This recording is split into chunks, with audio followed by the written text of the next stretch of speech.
ஷின்சானோட real ஃபேனாக இருந்தால் மறக்காமல் லைக் பண்ணுங்கள், ஷேர் பண்ணுங்கள், சப்ஸ்கிரைப் பண்ணுங்கள், கமெண்ட்ல ரெட் ஹார்ட்டை தட்டி விடுங்க. ஷின்சானுக்கு எத்தனை ரியல் ஃபேன்ஸ் இருக்கீங்கன்னு சொல்லிட்டு பார்ப்போம். இந்த வீடியோ செம்ம இன்ட்ரெஸ்டிங்காக இருக்கும். ஸோ ஸ்கிப் பண்ணாமல் பாருங்கள். வாங்க வீடியோக்குள்ளே போகலாம்.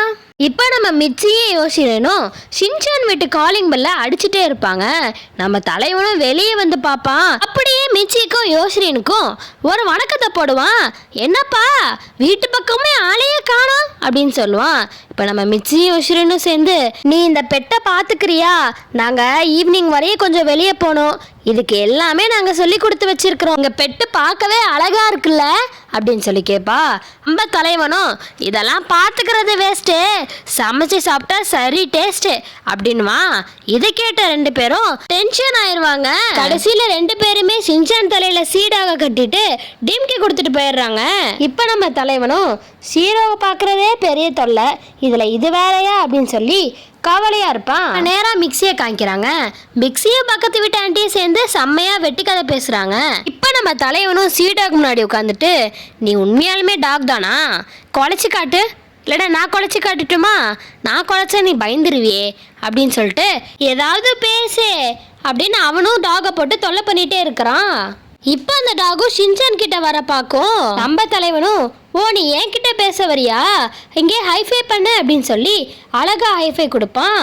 அந்த டாகும் செம்மையா கியூட்டா ரியாக்ஷன் தரும். இதை பார்த்து நம்ம தலைவன் ஒரே பூரிச்சு போயிடுவான். இப்போ அந்த சீடாகும் என்னை திறந்து விடுவே அப்படின்ற மாதிரி ஒரு ரியாக்ஷன் தரும். இதை பார்த்து நம்ம தலைவன், அதெல்லாம் திறக்க முடியாது, நீ ஓடிட்டுனா ஓனருக்கு யார் பதில் சொல்லுவா அப்படின்னு சொல்லி சொல்றான். அந்த சீடாகும், உன்கிட்ட கேட்டேன் பாரு, என்ன செருப்பால் அடிக்கணும்னு சொல்லிட்டு அதுவே திறந்து வெளியே வந்துடும். நம்ம தலைவனும், இது என்னடா என்னோட செகண்ட் காப்பி மாதிரி இப்படி பண்ணுதே அப்படின்னு சொல்லி ஷாக் ஆகி நிற்பான். இப்போ அந்த சீடாகும், எனக்கு இந்த ஸ்நாக்ஸ் கொஞ்சம் பிரித்து தாவே அப்படின்ற மாதிரி பார்க்கும். நம்ம தலைவனும் டைமை பார்த்தா 2 மணி தான் ஆகும். 2 மணி தான் ஆகுது, இப்போலாம் நான் உனக்கு ஸ்நாக்ஸ் தரமாட்டேன் அப்படின்னு சொல்லுவான். அந்த சீடாகும் பாவமாக மூஞ்ச வச்சுக்கிட்டு, பசி வந்தா நானும் இருக்க மாட்டேன், எனக்கு அதை கொஞ்சம் பிரித்து தாவே அப்படின்ற மாதிரி பார்க்கும். நம்ம தலைவனும் செல்லாது அப்படின்ற மாதிரி நிற்பான். திரும்ப அந்த சீடாக ஒரு பாவமான ரியாக்ஷன் தரும். இதை பார்த்த நம்ம தலைவன் மனசிறங்கி அதுக்கு ஒரே ஒரு பிஸ்கெட் தருவான். இப்போ நம்ம தலைவனும் அந்த சீடா கிட்ட எப்படி இருந்துச்சு ஸ்நாக்ஸ்ன்னு சொல்லி கேட்பான். அந்த சீடாகும் அதோட பாஷையில, நல்ல வேலைப்பா, அதாவது குடுத்தியே அப்படின்ற மாதிரி ஒரு அழகான ரியாக்ஷன் தரும். நம்ம மிக்சியும் ஊரு கதை உறவா கதைன்னு சொல்லி எல்லா கதையும் தோண்டி பேசிட்டு இருக்கிறாங்க. இந்த பக்கம் பார்த்தீங்கன்னா சீடா கூட நம்ம ஷின்சான் ஜாலியா விளையாடிட்டு இருப்பான். இப்போ மிக்சியை காட்டுறாங்க. நம்ம மிக்சிக்கு ஊர் ரொம்பனா ரொம்ப பிடிக்கும், அதனால கண்டினியூஸாக பேசிட்டே இருக்கிறாங்க. அவங்களுக்கு பின்னாடி நம்ம தலைவன் சீரோவை வேகமாக எடுத்துகிட்டு போகிறான். எங்கே எடுத்துகிட்டு போகிறான்னு உங்களுக்கு தெரியுமா? அந்த சீடாவுக்கு ஷீரோவை இன்ட்ரடியூஸ் பண்ணுறதுக்கு தான். அப்படிக்கா சீடாகும், இப்படிக்கா ஷீரோவும் வச்சுட்டு, எப்படியோ நீங்கள் ஃப்ரெண்ட்ஸ் ஆயிக்கோங்கப்பா, எனக்கு வேலை மிச்சம் அப்படின்னு சொல்லுவான். இப்போ அந்த சீடாகும் ஷீரோ கூட பேசுறதுக்கு ரொம்ப ஆர்வமாக இருக்கு. நம்ம தலைவன் மடான்னு கதை திறந்து விட்டுறான். அந்த சீடாகும் படார்னு வந்து ஷீரோவை புரண்டி விட்டுருது. நம்ம ஷீரோ ரொம்ப பாவங்க, அதனால அதுக்கு இந்த விளையாட்டே பிடிக்கலன்னு சொல்லிட்டு வேகமாக அந்த இடத்த விட்டே போயிடுது. ஐயையோ, இது போட்ட ஆட்டத்தில் நம்ம ஷீரோ ஓட்டமாக ஓடிட்டானே அப்படின்னு சொல்லி கவலைப்பட்டுட்டு வீட்டுக்குள்ளே வந்து பார்த்தா நம்ம மிச்சியும் யோசிச்சு கொடுத்துட்டு போன அந்த சீட்டில் இப்போ அந்த சீடை குளிக்க வைக்கிறேன்னு சொல்லி எழுதியிருக்கு. நம்ம தலைவனும் ஆர்வமாக அதை குளிக்க வைக்கிறதுக்காக பாத்ரூம் கூட்டிகிட்டு போகிறான். பாத்ரூமில் ஒரு குட்டி டப் ஃபுல்லாக தண்ணியை நிறச்சி வச்சு அந்த சீடை குதிக்க சொல்கிறான். அது குதிச்சா எல்லா தண்ணியும் வெளியே வந்துருச்சு. உடனே அந்த சீடாகவும் கவலையாக பார்க்குது. இதை பார்த்து நம்ம தலைவன் இதுக்கு ஏதாவது பண்ணணுமேன்னு சொல்லிட்டு ஐடியா பண்ணுறான். இப்போ நம்ம தலைவனும் பாத்ரூம் ஃபுல்லாக தண்ணியை நிறச்சி அந்த சீடாக உள்ள விடுவான். அந்த சீடாகும் இப்படிக்கா அப்படிக்கா போய் ஒரே ஃபன் பண்ணிட்டு இருக்கோம். நம்ம தலைவனும் ஒய்யாரமாக கையை தட்டிட்டு இருப்பான். இப்போ அந்த சீடா குடிச்சு முடிச்சிருச்சு.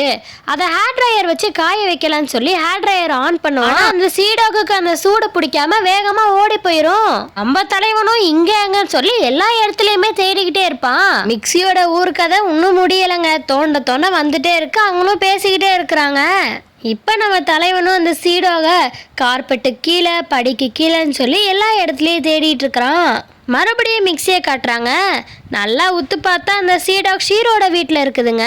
இப்போ அந்த ஆண்டியும் பேசினதுல டைம் போனதே தெரில, நான் வீட்டுக்கு போகிறேன் அப்படின்னு சொல்லி போயிடுவாங்க. நம்ம மிக்சியும் ரொம்ப நேரம் பேசிட்டோம் போல அப்படின்னு சொல்லிட்டு ஷீரோ பசிக்குதா உனக்கு சாப்பாடு வைக்கட்டுமான்னு சொல்லி திரும்பும் போது அந்த டைமில் நம்ம சீடாக இருக்கும். இதை பார்த்து நம்ம மிக்சியும் பயந்து போயிடுவாங்க. அந்த சீடாகும் மிக்சியோட மண்டை மேலாம் ஏறி நின்றுக்கும். இது பார்த்தாம ஹீமாவாரி வேற ஒரு பக்கம் சூப்பர் சூப்பர்னு சொல்லிட்டு கை தட்டிட்டு இருப்பா. வந்துட்டோம் அப்படின்னு சொல்லி ஒரு குரல் கேட்கும். இவங்க 2 பேர்த்தையும் பார்த்த மிக்சி, நீங்க பாட்டுக்கு ஏதோ ஒரு பெட்டை என் வீட்டில் விட்டுட்டு போயிட்டீங்க அப்படின்னு கேட்பாங்க. அதை கேட்டு நம்ம மிக்சி யோசிக்கணும்.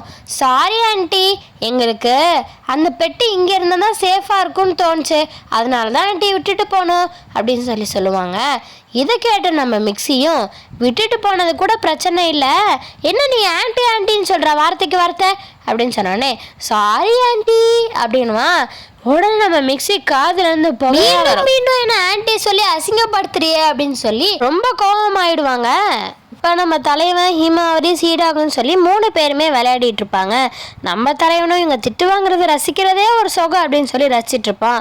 இதோட இந்த ஸ்டோரி முடியுது. உங்களுக்கு இந்த ஸ்டோரி பிடிச்சிருந்துச்சுன்னா மறக்காம லைக் பண்ணுங்க, ஷேர் பண்ணுங்க, சப்ஸ்கிரைப் பண்ணுங்க, கமெண்ட்ல ரெட் ஹார்ட்டை தட்டி விடுங்க. பாய்.